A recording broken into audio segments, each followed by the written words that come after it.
Right, so you can able to view the screen now, right? Right, so this is what maintaining of requirements. In reference to the maintenance of requirements, yesterday I'm discussing about the BRD part, business requirements document.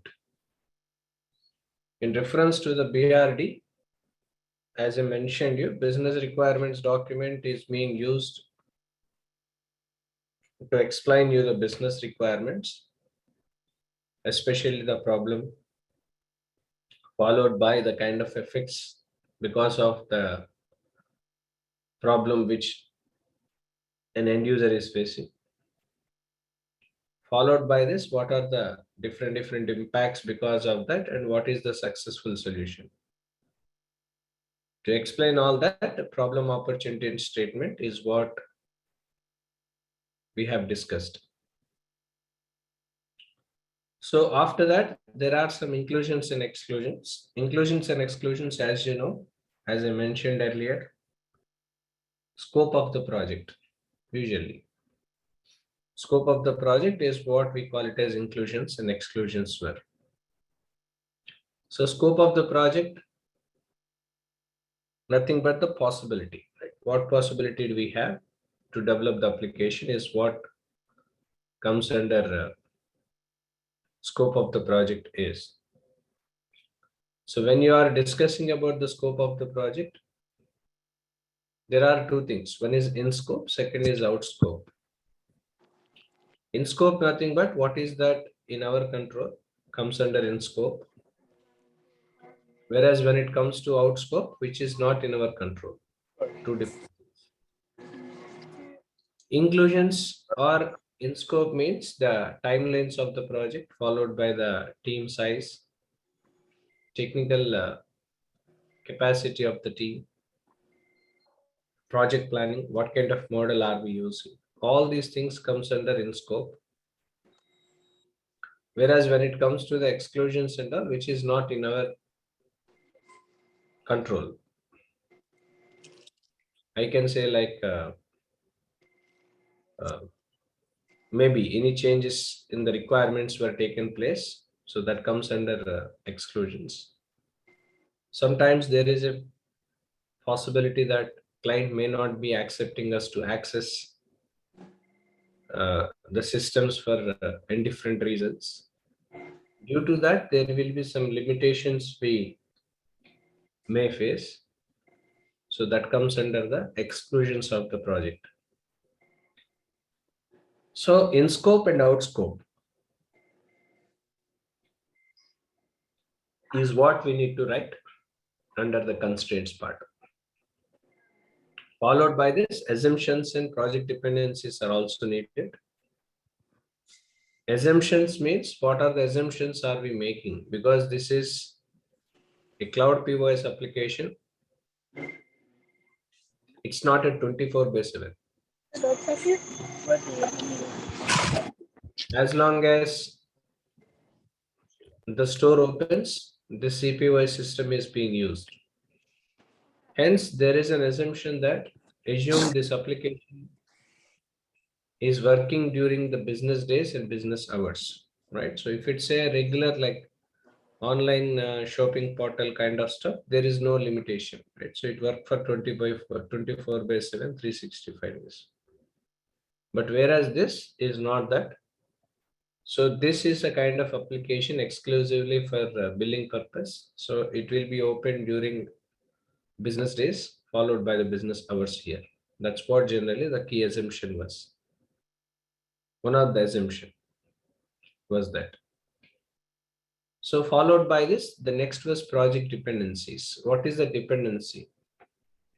Yesterday I have discussed even this. Dependency means what dependencies we need to understand. What are the different dependencies do we have? Like the regular point of sale system has a dependency with inventory management system, because unless until if you are not updating your inventory records, whatever you see on the screen on point of sale system may not have accuracy. So a dependency is CPY system is depending with inventory management system. At the same time, it will be depending on the payroll system as well, because person who is logging into that POS application should provide their details. Usually employees will give every employee will have their own employee ID. Sometimes through employee ID also they can register, they can log in, so that log details will be maintained on the payroll, so that at what time they logged in, log out, all that information can be seen there. Along with this dependency, CPOI system has a dependency where you need to have the right cloud, right internet service provider is also a dependency, because unless until if those are not there, so application will not perform well in advance. So these are the constraints where we need to write, because when we are working on something, we need to understand the constraints given. So those constraints are these. Next, is there any risk and as well as issues are involved that you have to write down here? Key risks and issues are as follows. Like normally risk will be of different types. Either it may be a budget risk, or it may be a technical risk, or it may be an operational risk, or it may be a regular risk. This is what generally risk analysis which project management team do. Because project management or PMO team is the one who performs risk analysis for any of the project. Risk management or risk analysis and management is common. It's not only for IT, of course. For example, when you are constructing and building, right? So whatever the risk analysis we do is also the same. So risk analysis we do to know about the impact, the level of impact, what risk is involved in it. To know that, generally risk management, risk analysis is being used, because risk can be of different types, right? So either it may be a budget risk. Budget risk means we have to see how much budget are we having and what is the project are we developing, because end of the day it's an enterprise for profit. So risk we have to see, because what model are we using, which technical infrastructure or technology we are using, how far this is compatible with the investment, with the return of investment. So it's not return of investment, with the amount we were receiving. Means which, how much budget was allocated from the customer, and what technology, what infrastructure, what expertise are we sharing to them, and what model are we using, because we have to calculate even the salaries, operational cost. Followed by this, we need to calculate even miscellaneous expenses, all these into that. This is all comes under risk, followed by issues of the project. Next, critical success factors. Critical success factors means what are the major success factors plays a vital and important role here. This is all comes under critical success factor. Critical success factor, as I mentioned in the dependency few, that will be again that we can transform here. Critical success factors is that one, they need to have a proper broadband connection. So that is essentially required. Unless until if they don't have proper net connectivity, whatever the cloud POS system we are developing doesn't have any value. That is one thing. Next, choosing the right cloud service provider. Well, of course, we are using Windows Azure, which is a prominent one.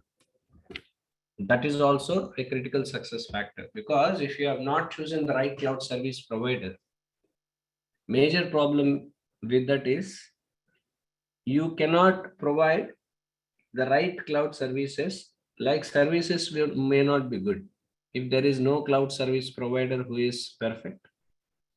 You don't see uh, you don't see any what we call you don't see any accuracy in it, right? So in terms of their services, were anything wrong in it? How best the application doesn't have any value, right? So yesterday I have given this example even. You may be using whatever the phone you are using, as long as the service provider, mobile network provider is good, your mobile has a value. Otherwise, there is no value for the mobile, right? So network provider is also good. That also we have to make sure. Then only that mobile has a value. Otherwise, no. The same way, how best the application we are developing on cloud-based environment. As long as if you don't have a right cloud service provider, we haven't chosen, so it doesn't have any value, and it will not be used in at all. So that we have to make sure. These are all the critical success factors, because what are the success factors? Plays a vital and important role in making success of the project. This is all comes under critical success factors here. Followed by this, of course, what are the system interfaces are we using and all. So that this is all relating to the software part, software requirements, that one. Next here, you need to mention about as is. As is nothing but the current flow. Current flow means whatever the traditional point of sale system we have, that information has to be incorporated here. Means how the as is system is working. Means all the we don't take all the requirements. We will be taking few major requirements here. What are those requirements? What input we give and what is the output, and what is that receiving by the customer. Step by step procedure has to be, because as I told you, there is a transition stage. Transition stage means transitioning from regular to means existing to proposed one. This is what we call it as transitional state stands for. Means you are in a state of transition where you are transforming yourself from regular model to what we call regular model to the cloud model. So that state of transition must be so accurate, that state of transition must be so clear. This is where generally the steps we have to write down for as is system. As is nothing but the system which is available at this level, right? So that's what we call it as is process, as is system, nothing but the existing system. So we need to mention about what are the steps, what are the requirements, are we performing. All these things comes under as is system here. Followed by the as is system.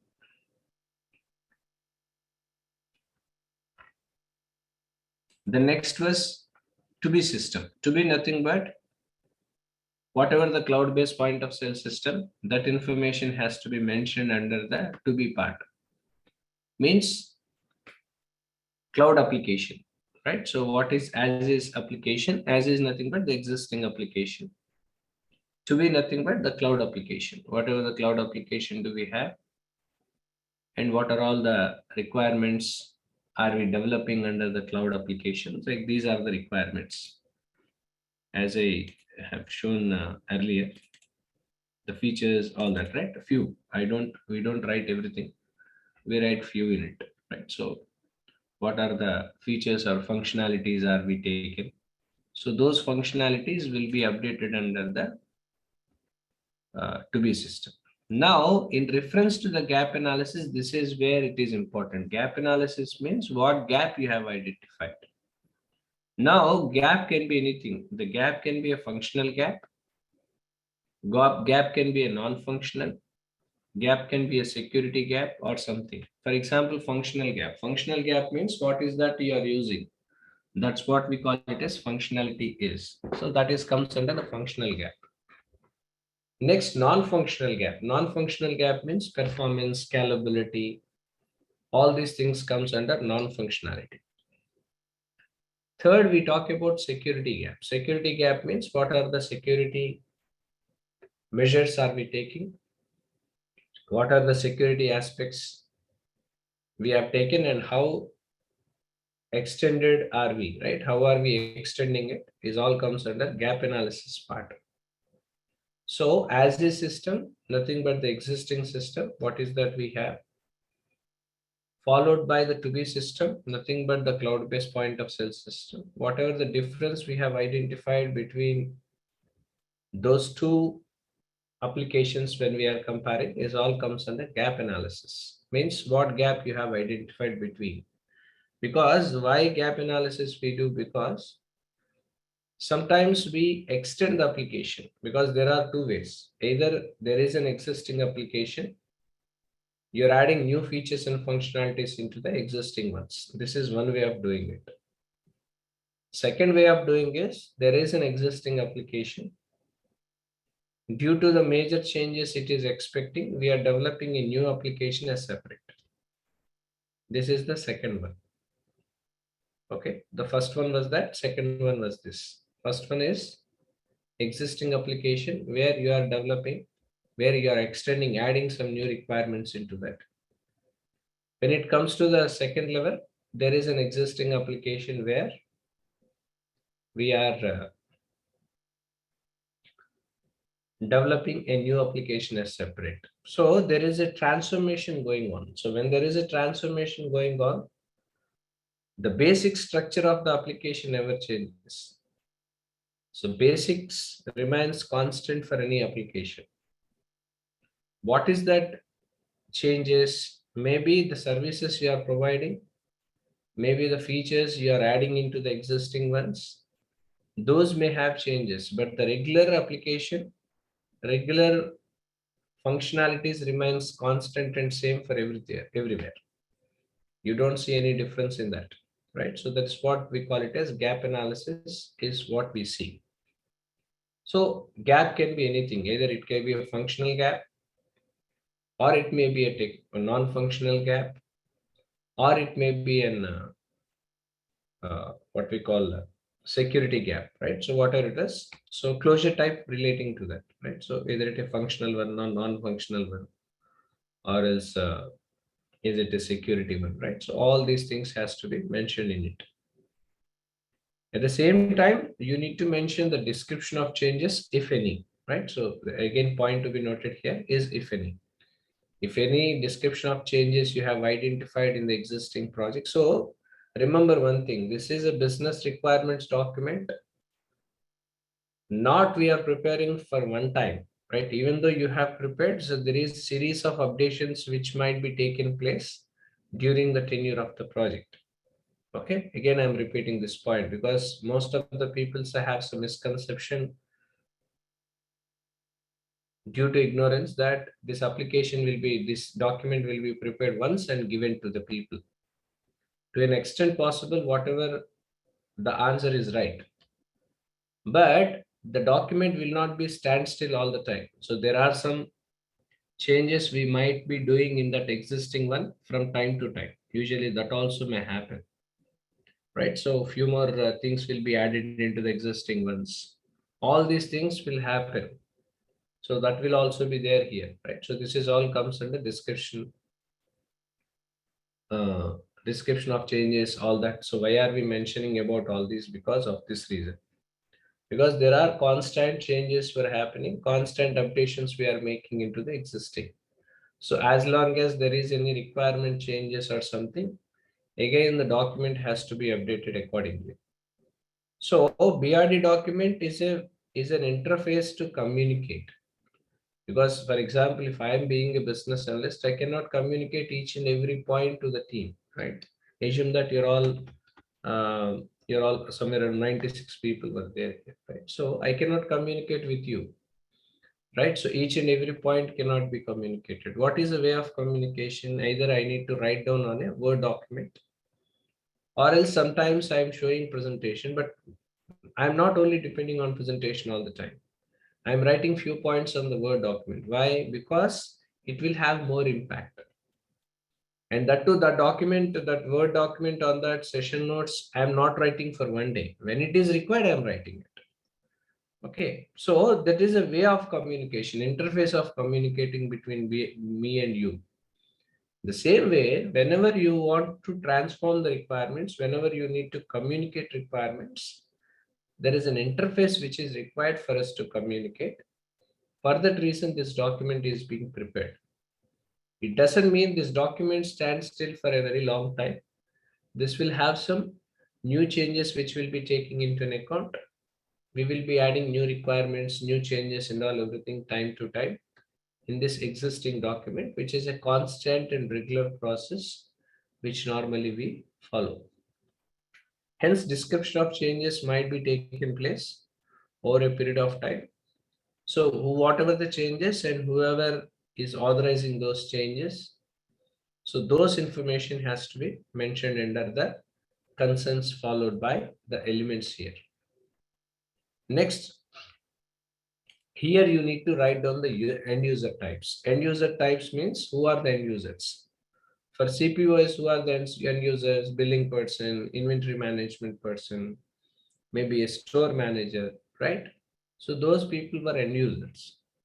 So in what way these people are impacting on the application, right? Are they impacting you on the application or not? If they are impacting on your application, you need to write down the impact description and what kind of stakeholders are they? Are they internal stakeholders or external stakeholders? If you remember, when I have explained you about stakeholder engagement, I told you internal and external stakeholders who are directly involving and who are not involving directly, right? So that is the difference. So that's what generally the stakeholders is what you need to write down here, right? So end user types, impact description followed by the stakeholders, all that.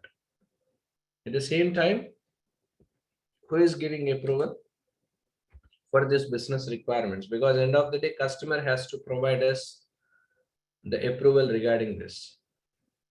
So customer has to give us the approval, right? What are the approvals do we have and all everything? Customer has to provide us. So those approvals has to be mentioned followed by the approval date, because there is no value for oral commitment, right? So obviously there is a written documentation which is essentially required, because for example, if I have prepared this document, customer has to approve it or an end user has to approve, whoever the representatives were, they need to approve this, because unless until if they don't approve, so this document doesn't have any value at all. Hence, business requirements approval is a document. So business requirements approval is the one which is required in a document to reconfirm whether this document was approved by the end user or not. Customer has to approve, because whatever the information are we mentioning in this document is the final conclusion, right? So unless until if we don't get with final conclusion, we don't write it. So the final conclusions will be mentioned here. So when you are talking about the final conclusions here, make sure we need to have an approval from the respective authorities. This is all comes under business requirement approval from the concerned people. This is all comes under business requirement approvals, all that. So this is a document for BRD. Whatever the document I have mentioned you so far is a business requirements document. This is relating to the functionalities of the project. Now, second, SRS, we call it a software requirement specification. Usually, SRS document will be prepared by what we call by the technical team, not by the BA. Okay, remember that point well, because software requirement specification will be prepared by the technical team, not by the BA. Because what software are we using, right? What hardware, operating system, all these will be prepared under software requirement specification. So software requirement specification, major focus and involvement will be from the technical team. But normally the functional and non-functional requirements, what is that I have shown you, right? So these are the functional, non-functional requirements, all that. So say features, all that, right? Whatever I have mentioned. Normally, these will be incorporated on the SRS document itself.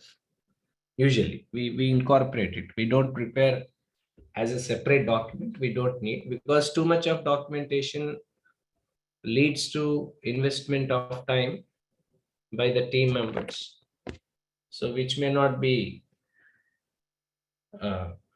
useful at all. And at the same time, it takes long time. So hence, when we talk about software requirement specification, technical one, it's software requirement specification is a technical application or a technical one, right? So what hardware, software, all that information has to be mentioned, but the basic structure remains constant. But it's completely relating to the software requirements of the project. Hence, more people involved here is technical people, right? So technical people involvement will be there. Now, in reference to the software requirement, the software requirement specification, here you need to mention about the purpose of the project, right? So what was the purpose again, right? So whatever the purpose we have written, the same thing can be incorporated here, right? So you need to write down the purpose of preparing software requirement specification, for what reason, and in brief information about what we call brief information about the cloud PY system, all that. So this is all comes under the purpose. Next, followed by this 1.1, followed by that 1.2 is about project scope. You know what project scope was. We have discussed even a couple of times even earlier. Right? So project scope will be mentioned in a high level note. Followed by this, whatever the features relating to the product, those features will be mentioned, right? So these features, whatever the features I have shown you, right? CRM loyalty, franchise multi-location, hardware and cash register, inventory management, loss prevention, payments, reports and analytics, software, 24/7. All these things comes under what we call comes under the features of the project. So you need to write down the features on a high level note here along with the scope of the project, which was 1.2. Whereas when it comes to 1.3, it's a references. What are the references you have taken? That's all comes under the references part. What is meant by reference? Because when you are working on something, you will be you will be going through lot of documents, right? So maybe you may be going some technical white papers or some presentations, right? So, or you may be going through some websites and you're gathering some information. It's like a grapevine communication, I can say. Grapevine communication means communication from the all the way. Communication from all the ways is what we call it as grapevine communication is. So this is where generally references comes into picture, right? So if there is, because when we are preparing document, it's not only SRS. Whenever we prepare a document, that is the standard we follow. We have to mention the references there. Whatever the references do we have and all everything, those references has to be mentioned under 1.3. Right, so that we come to know from where we have gathered information, what information we have gathered, how best we have gathered, everything we come to know under 1.3. That's all comes under the references part. So references has to be mentioned under 1.3. So references is a continuous process, because we get sources from we get information from multiple sources, not from a single source. We get information from the multiple sources, so that we need to write down the references for the particular project, right? So because sometimes through observation we will get to know many things. Sometimes customer will give us the information in a oral note. Sometimes customer will share some documents or give some reference manuals to us for a better understanding on something, right? So these are there is a lot of documentation or communication in a way of verbal and non-verbal which is involved in it. So hence 1.3 used for that. Next, under 2.1, it's a product perspective. Under what perspective a cloud-based point of sale system are we developing, and what was the perspective of a product are we developing, for what reason? At the same time, 2.2 comes under the user classes and characteristics. who are the users and what are their characteristics here. Users here like retail store manager, he may be an inventory person or he may be a billing or individual. So these are the user classes. When it comes to characteristics, how are they using this cloud POS system is all comes under the characteristics of the user. This is all for 2.2. Okay. When it comes to 2.3, operating environment, right? Which operating system we are using. So whatever the document means, whatever the operating system we have finalized means, as I mentioned earlier even, right? So when you're writing down this document, that time we will be knowing about everything. So once we know everything, then only we write it on the document. We don't write it in overnight. That won't be possible, right? So we don't do like that, right? So there will be some concrete confirmation about this will be known by us earlier. Based on that, operating environment will be used. Based on the technical information will be updated. Hence, operating environment is completely focusing on what kind of operating system we are using. At the same time, design and implementation constraints. When you're designing an application, what is that you are using? Are we using HTML? Because HTMLs and all everything used for designing purpose, right? So what kind of database are we using? All that comes under 2.4, right? So design and implementation constraints. Next to 2.5 is user documentation. User documentation means help, I can say. The best part is help. Even if you see when we are using Word document, you will be having an option called help, right? Any application you see, there is an option called help. What is help requires? Help stands for if there is anything you have not understood. What is that you need to do? You have to go through help so that you will be knowing something, right? That's what generally help stands for. So help need thing but user manual. The best thing I can say in simple note, I can say user manual, nothing but help. So this won't be done in the document format usually, because if it is in Word document, what will happen? Whichever the operating system or whatever the environment we are using, automatically, if it's a Word document, it will get converted into system language. So user documentation, we never write it on Word format. Remember, user documentation, we write in a HTML format, most of the conditions. Because in HTML format has an advantage where it won't have any aligned issues or something. You don't see any alignment issues or something. So user documentation always will be mentioned under HTML format. So that HTML, of course, HTML back of it, HTML will be having some code. HTML code will be written by the technical team. So they prepare user documentation and all everything on HTML format and any other formats. But we don't write document, HTML help and all user documentation in Word. We don't do that, right? So if we do that, there will be some alignment issues. Any system or any operating system which was changed automatically data, whatever the information was there in the document will be converted into system language, right? So that won't work out. So 2.4, explain about user documentation, because we need to provide some user manuals to the customer.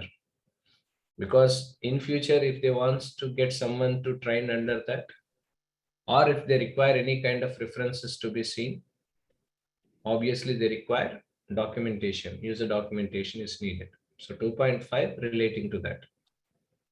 When it comes to 2.6, assumptions and dependencies, as I mentioned you, right? So what are the assumptions and dependencies we have to consider? Assumptions as an assumption that, because the same thing, whatever we have discussed in BRD document, the same thing again will be repetitive here. Assumptions means what are the assumption, right? So it is working during the business days and business hours is what an assumption here. When it comes to dependency is connecting with payroll management system and inventory even. Why? Because it's a dependency, right? So unless until if you are not updating inventory, you don't get the accurate results on the point of sale system. At the same time, If you are not updating your payload management system, who is logged in and who is that and what is that they are performing will not be known to us. So that's what generally comes under dependencies.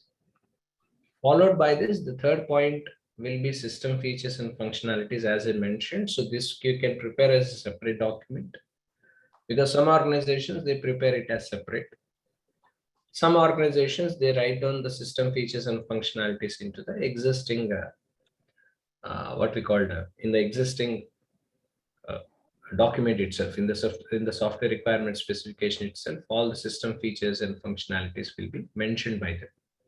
So this is all relating to that, right? So whatever the things we have taken, right, whatever the features, whatever the functionalities, everything has to be mentioned under the software requirement specification. All the functional requirements can be incorporated into that, including the modules, everything.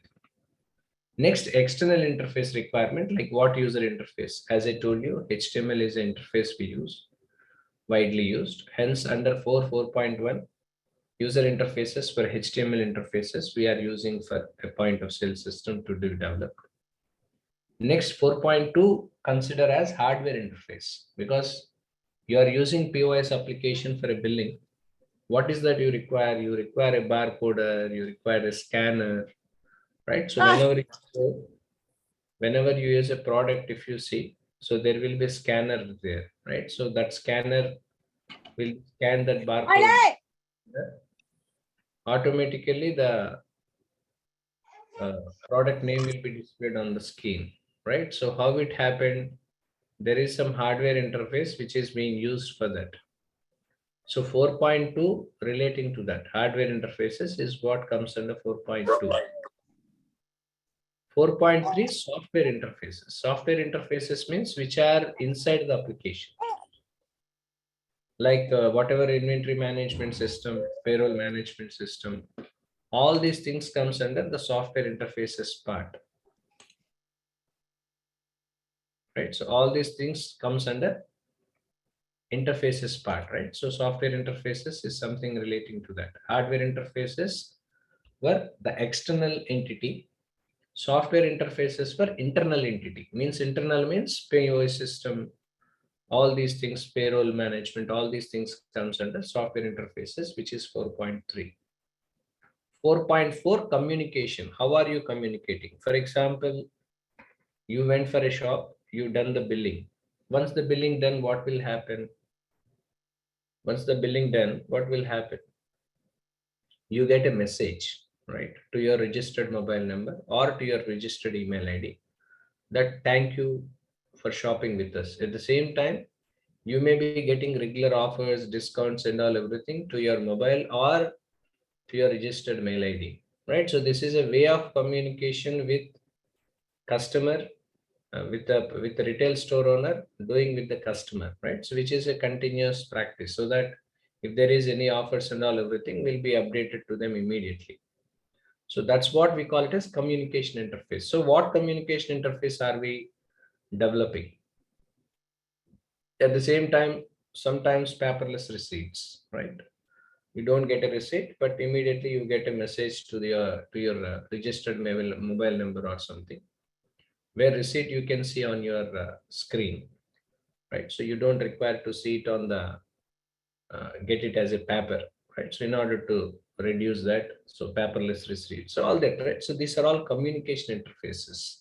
How a retail store or a CPY system is communicating with the customer during the transaction process comes under communication interface. How are we coming? Not only for now, maybe in future, in a regular mode, how are we communicating with them is all comes under this communication interfaces are.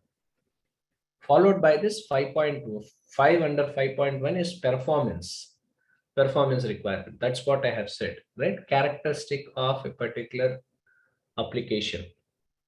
When should it work, right? How much time it will be taken for billing, right? So how much time normally customer will say, right? So depends on the number of people who are attending the store. Customer will tell that, for example, on an average 5 to 600 people are coming in day. During the weekends, it will be doubled. So when the people are more number of people were coming, what is that important?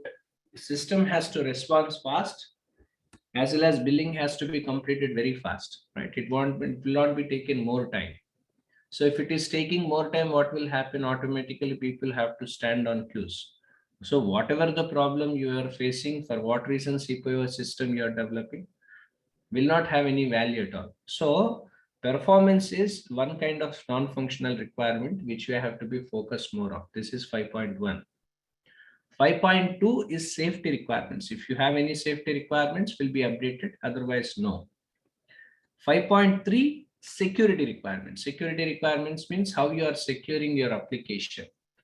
Means how you are giving that user ID password. Are you giving any second level verification process? Or if you want to use CPY system, are you using any kind of biometric or something like, right? So because there are different options we have and all. So all these options will be updated under the security requirements, which is 5.3.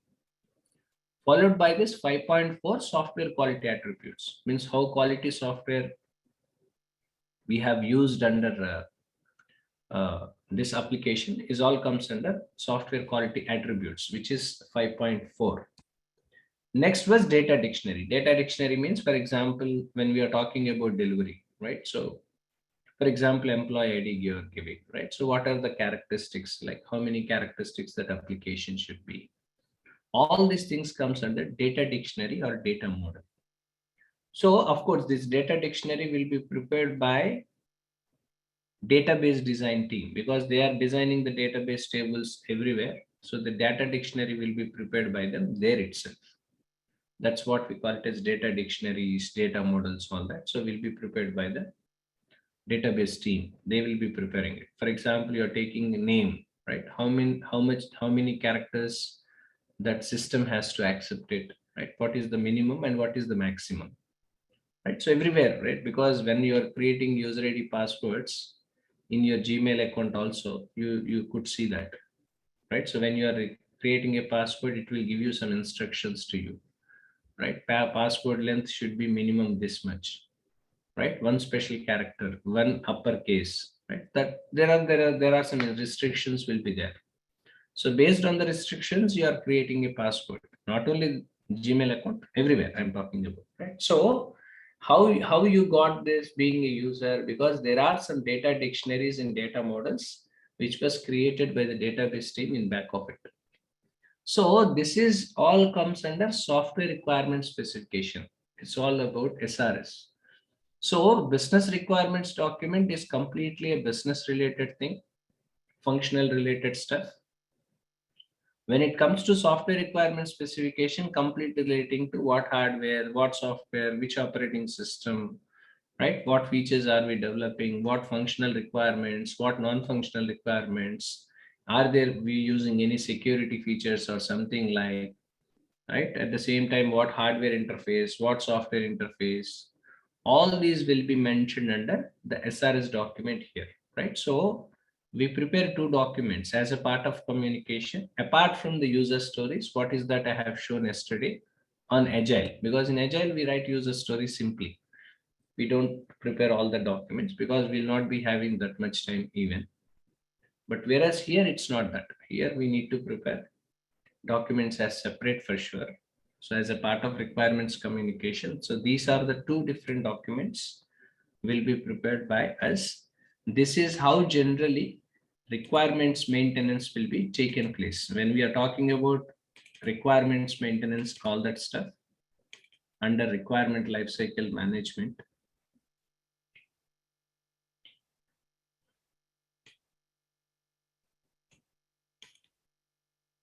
Right. So under requirement lifecycle management, how you are going to maintain the requirements is by preparing multiple documents, something like BRD, SRS. Templates, as I mentioned you, templates will be provided in the organization because you don't carry template, right? So every organization will have their own templates to be followed. But how to prepare, how you need to draft it on a simple note, right? So not too much vocabulary is not even needed. So it should be simple, crystal clear. That's it, simple and precise. not too much lengthy documents, because nobody will read all that, right? So that doesn't have any value. So because nobody will read it normally, right? So usually, to be honestly speaking, nobody will read all the documents, even though you prepare. So that whatever the point you want to mention, at to the point. If you explain, it's more sufficient. So that comes with practice, right? So it's not a overday job, overnight job. Right? When you are going to prepare the documentation, see, whatever it is, there is no shortcut, right? You have to understand. So whichever the job profile, there is no shortcut. Only one. You have to practice yourself throughout. That's only the thing. That's the only way to practice yourself and make yourself perfect. So of course, if you see on a higher level note, if you see from outside, you may feel that there is a lot of documentation is involved in BA. But yes, it is required, because whatever you have gone through, whatever you have understood, whatever you have decided, how come you will be explaining this to the team? There is a way of communication, right? So you cannot explain each and everything in a oral way, right? So by way of explanation, we can't do it. Not possible even. So documentation requires, because as you see, there are two different documents. You might feel there is lot of work, but end of the day, this is the work you are doing after you had you had meetings and you had interaction with all the people. Finally, you're doing it. You're not doing in a overnight thing, right? So you're not doing in a overnight thing. It's a continuous process you're doing. In a part of it, you're doing this, right? So but that comes with practice, right? So you have to practice it. You need to write down the document again, rewriting it. So that's a continuous process which we have to be followed, right? So this is all comes under maintaining of requirements, followed by this prioritization of requirements, means how you are going to prioritize. So prioritization, there is a technique, we call it as Moscow technique. Moscow technique means must, should, could, would. This is what we call it as prioritization is. Moscow technique means must, should, could, would. Means must means which are important, should which are add-on, could which will be give you an advantage to you, would maybe in future, right? So prioritization is very simple: high level, medium, and low level priority. Simple. So whichever the requirements are in a high level note, for example, complex, it is nothing to do with complexity, right? So even though if it is high level complex or low level complex, if you feel the priority is high, you have to address it. So you don't have any other choice else apart. So when you are talking about prioritization of requirements will be on top of it. So prioritization of requirements will be on top of it. So B, it could be whatever the complexity that particular requirement belongs to. But prioritization is a continuous thing which we have to do. So prioritization of requirements based on high level, intermediary, or low level requirements. That's how we need to prioritize. Because implementation will also be done based on it. Because low level priorities cannot be implemented now. So of course, customer will inform us regarding it. So this is all comes under prioritization.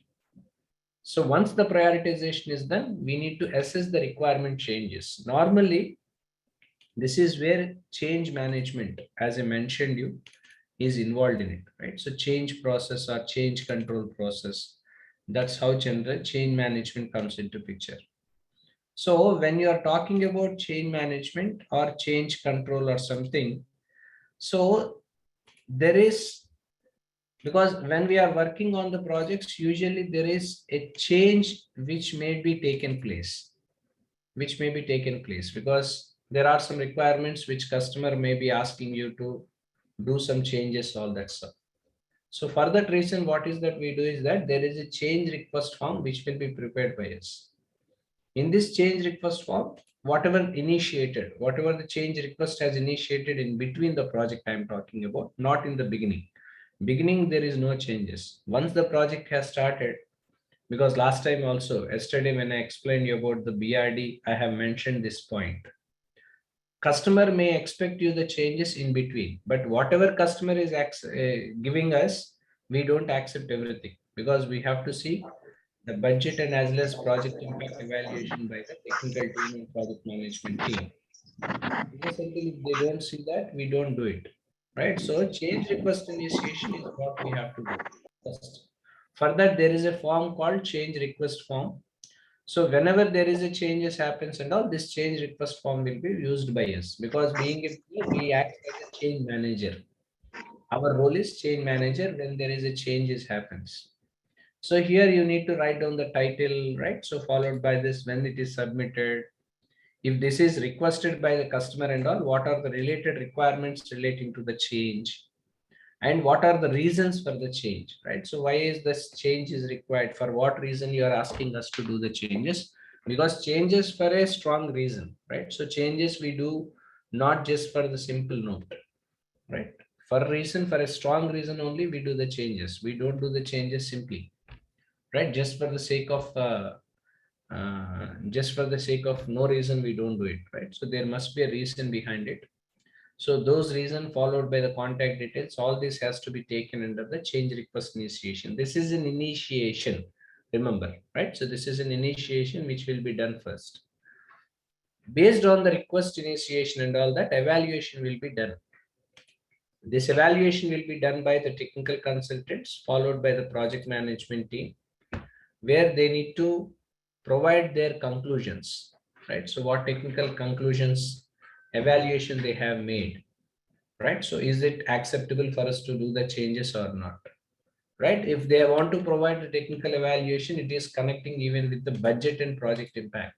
Means what is the budget we have taken, and what is that, because of the changes and all, is there anything impacted on the budget? Means budget nothing but effort, right?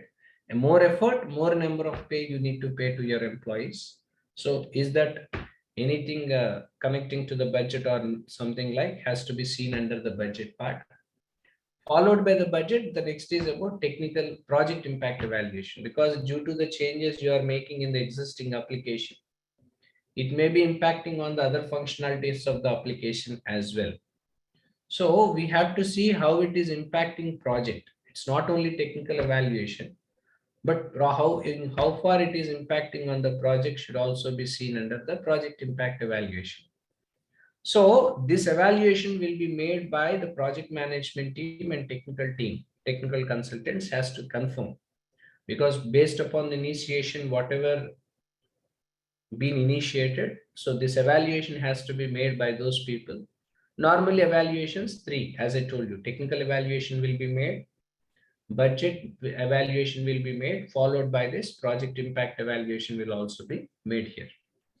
So once the evaluation done, the next was here, you need to write down the list of changes, whatever the changes we have, customer has given, right? So projected changes, and for that, what is the budgeted hours it will be taken, how much is the estimated hours, if you want to do the changes and all, what is the cost involved in it. Cost means estimated, because the amount of time people have spent, if there is any technical infrastructure which is required for us to do the changes and all, if there is anything of that sort we have added, so we need to add that cost even to that.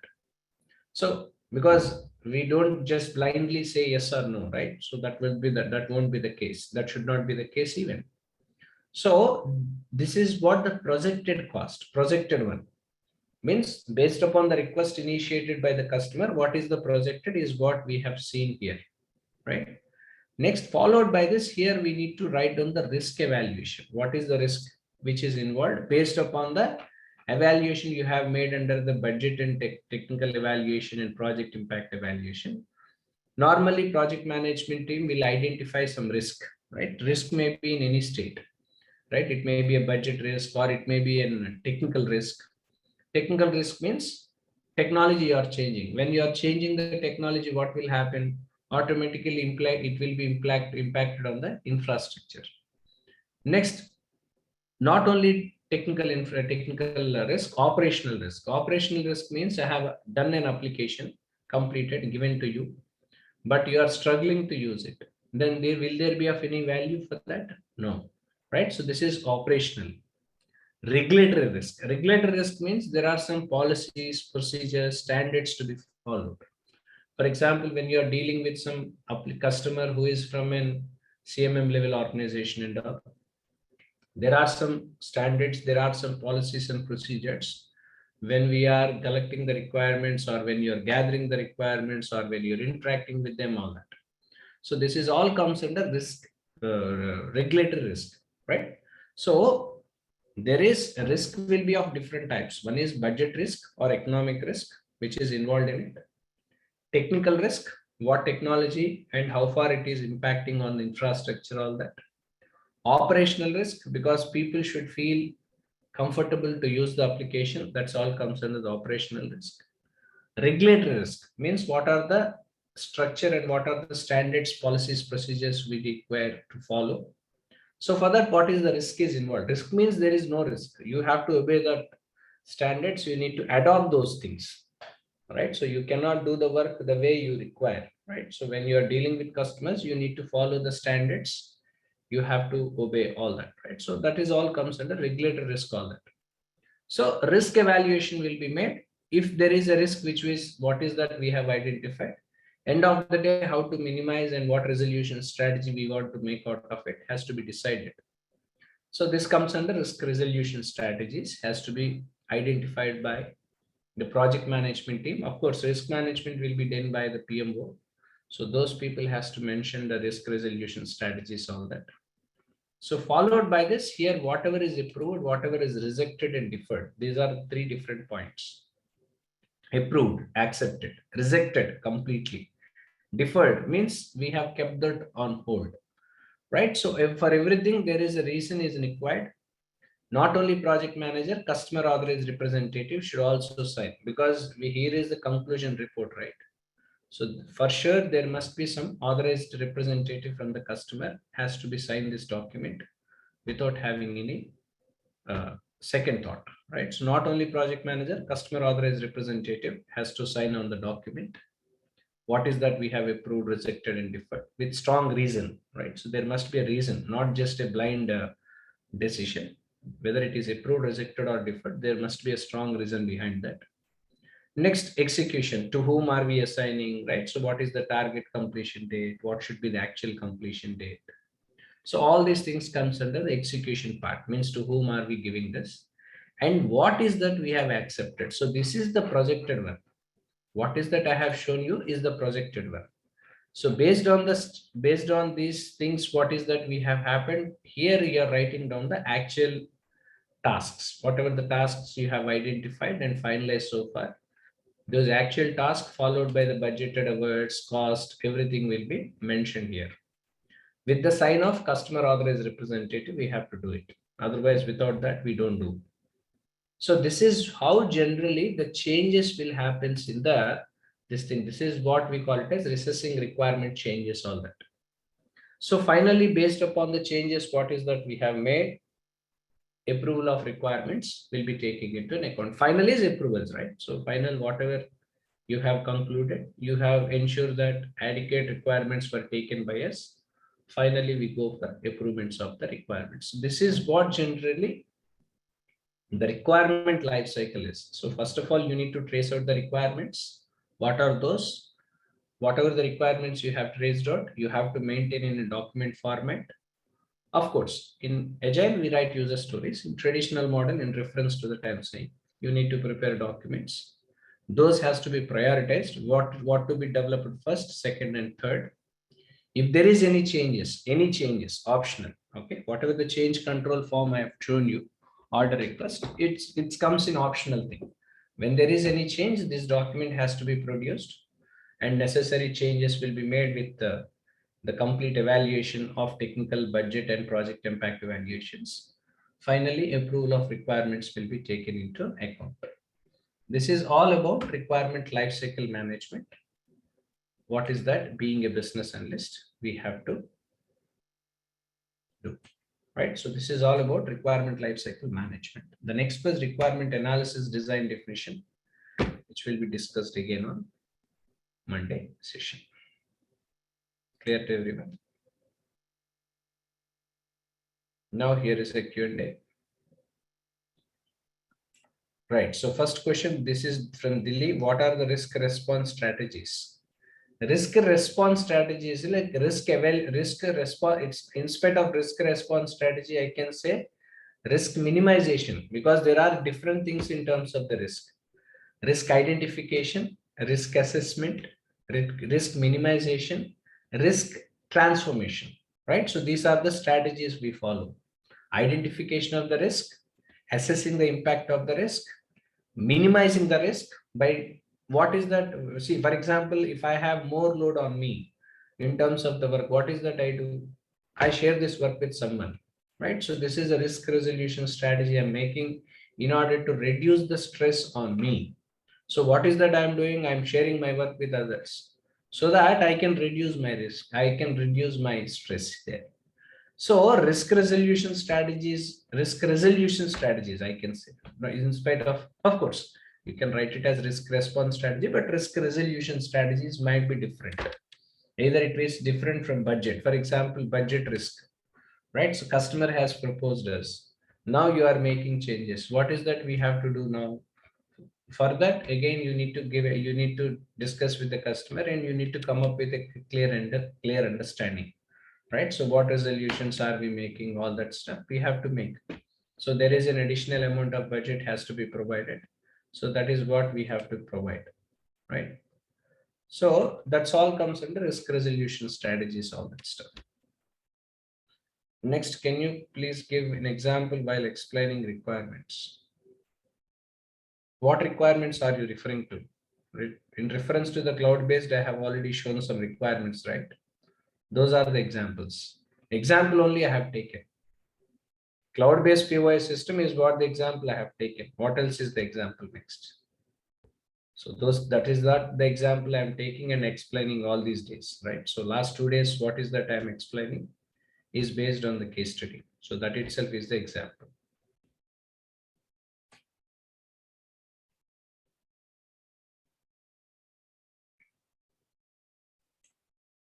Next, any questions on this?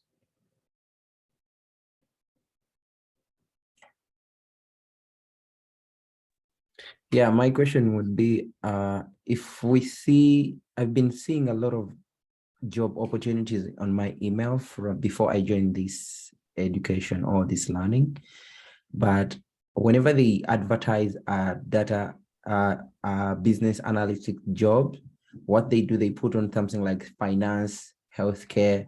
What is the difference? Why do they do that? Like, Domain-based. Domain is the difference. What is that you are learning is healthcare BA, right? So business analyst you are learning. Next is that healthcare domain will be imparted to you. Okay, understood. See, you have to understand one thing, Fahad. I think it's the question was asked by Fahad, right? Yeah. yes. Yeah. See, it's very simple. Business analyst is a common role. It is nothing to do with domain. Either you are working for a banking client or organization, or you're working for a healthcare organization. End of the day, who is trying to understand your problem and providing solutions is required. That people we call it as BA. So business analyst opportunities where you don't find means you find everywhere. So where you don't have any problem, even insurance organizations have a problem, right? So they want to upgrade themselves. Healthcare units require that. Banking, financial units require that. Retail outlets. Just now I have taken an example of cloud-based POS. Right? These people have the problem.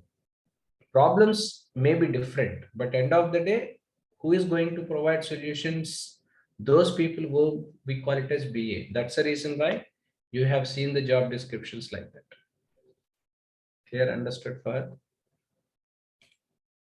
Yes, thank you, sir. Thank you very much for your clarification. Yeah, the document samples I'll be forwarding. Maybe next week I'll be forwarding these templates to you. So, but these are the templates of mine. Okay, so don't expect that this is the only template available across the world. So people have different templates, but of course, this is we used in earlier days. That's what I have shown you. So of course, I'll be sharing that to you guys. Yes, I'll do it. Next, any questions on this? Yes, every organization have their own templates, right? So nobody follow the same. But how to prepare documentation, that is important. How you are preparing BRD, how you are preparing SRS or functional. So those are one you need to learn, right? So template may vary. You don't see major changes on it. If you're talking about business requirements document, you have to talk about business problem. You need to talk about the solution, right? So you cannot escape from that, right? Whatever the template I am using, end of the day, if I'm talking about BRD, I need to write down those points. Those are standard. Whether I may be writing on the top of the page or I'm writing in the middle or in the back of the page, that's a different thing. But end of the day, being a organization, I have to mention that. So how to prepare the documentation is what you need to see. That's what it is. Next.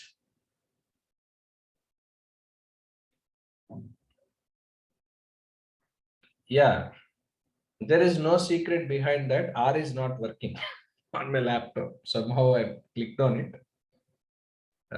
It was not working. Hence, I've just kept it as this. Otherwise, it is Raj only. There is no secret. R keyboard is not working on the laptop. That's only the secret.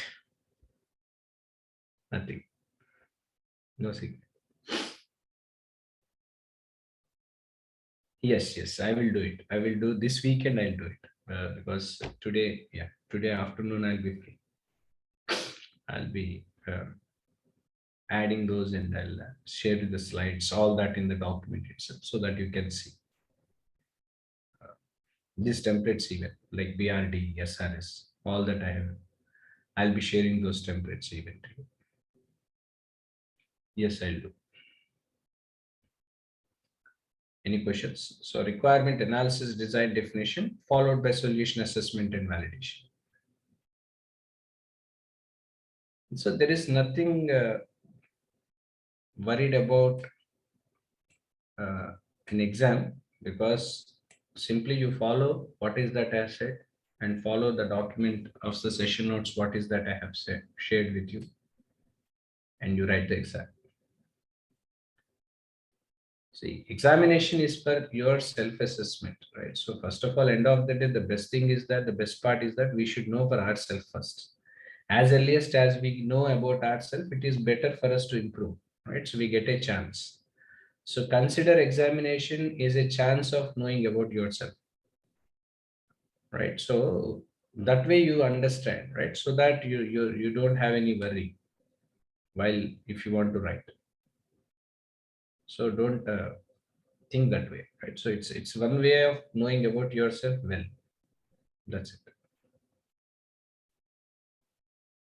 Simply follow what is that I am explaining to you. What is that you're learning? Simply you follow the same and you go ahead. So there is no other way around. Yeah, maybe MCQ might be, maybe is it maybe in a multiple choice question, something like, I think they may be giving you, but not me. They'll be providing you the exam. I think maybe MCQ kind of stuff they will be providing to you. Might be one might be the case. Yes. Right. Everyone, have a great weekend for all of you. We meet again on Monday, and we will discuss more about requirement analysis and design definition. Yeah. Thank you. Have a nice weekend. Bye. Thank you, sir. Thank you. Bye.